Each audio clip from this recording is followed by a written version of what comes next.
chers étudiants. Aujourd'hui, nous allons étudier ensemble la relation qui existe entre la pensée critique et d'autres changements ou d'autres variations. Rappelons-nous que pendant le cours passé, le troisième cours, on a étudié la relation qui existe entre la pensée critique et la pensée créative. Et voilà aujourd'hui une autre relation qui va être étudiée entre la pensée critique et le milieu social.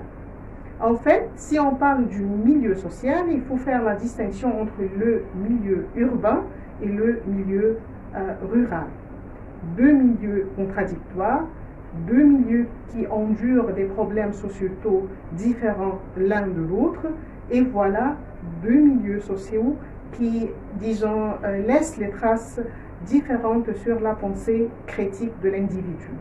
Avant de commencer notre cours, il faut préciser que le milieu social n'est susceptible d'être étudié que s'il laisse ses traces sur la situation ou le problème qui s'y déroule. Allons voir ensemble alors comment le milieu, là où nous vivons, laisse ses traces sur notre pensée critique.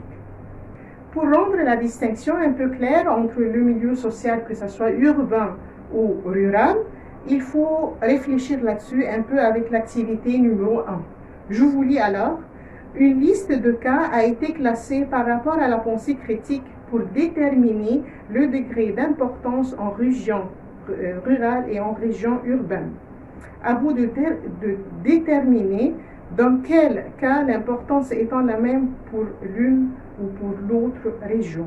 Est-ce que tous les problèmes que vous avez maintenant devant vous endurent la même importance si ce problème a été classé dans un milieu rural comme si ce problème a été placé dans un milieu urbain?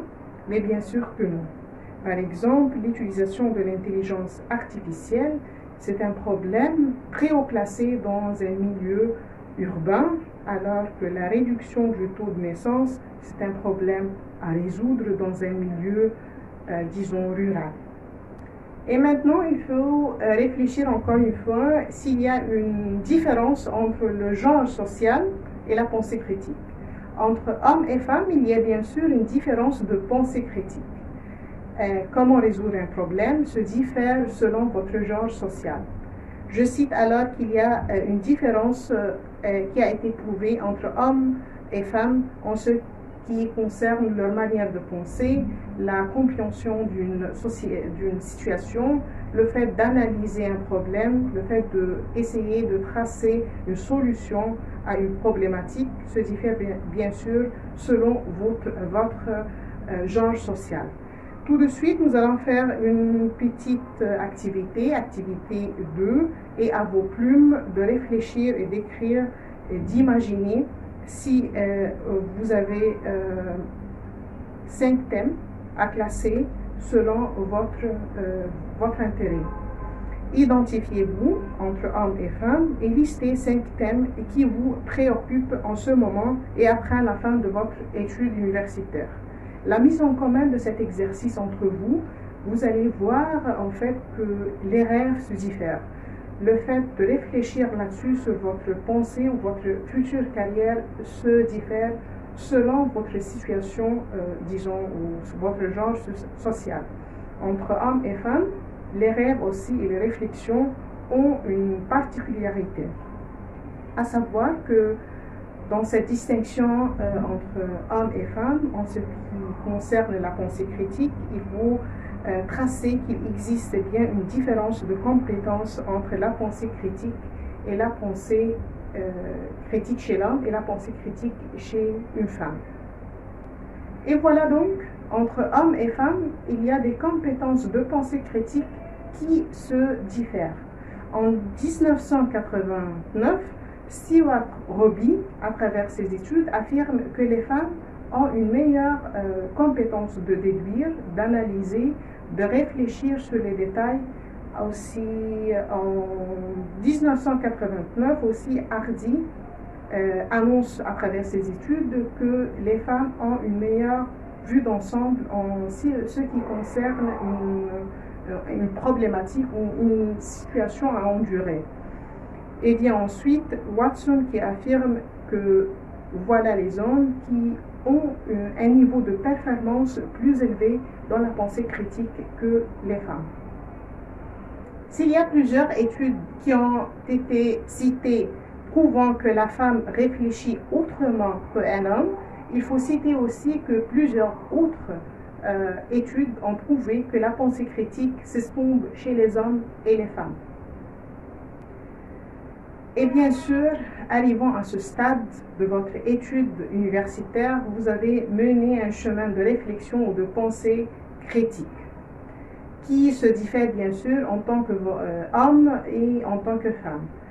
Le choix de votre discipline universitaire a été choisi ou a été décidé à travers le chemin de la pensée critique. Entre le choix entre le domaine littéraire, scientifique, philosophique, politique, économique, il y a certains changements ou certains facteurs qui ont tracé votre choix. Disons de ces facteurs, il existe des facteurs subjectifs. Quand on parle que ce choix vous convient le plus grâce à votre entourage, grâce à votre habitude et grâce à votre point de vue ou votre entourage familial. Il y a aussi d'autres facteurs qui ont laissé leur trace en choisissant votre carrière qu'on appelle des facteurs objectifs. C'est bien sûr la future carrière qui a été tracée selon votre milieu social en ce qui concerne le chemin du travail. Il y a bien sûr d'autres facteurs qui peuvent laisser un minimum de critères ou d'influence sur votre pensée, mais l'essentiel, c'est quand vous choisissez votre future carrière entre économique, scientifique, politique, quand vous décidez de mener une étude universitaire hors de vos pays, il y a toujours ce critère objectif et subjectif. Et avant de terminer notre session pour aujourd'hui, laissons-nous faire l'activité 3. Quels sont les principaux facteurs auxquels vous avez eu recours quant au choix du domaine de votre étude universitaire? Quand vous allez parler là-dessus sur votre choix ou votre carrière, future carrière, quand vous allez justifier vos choix, c'est le maximum de pensée critique que vous allez déployer.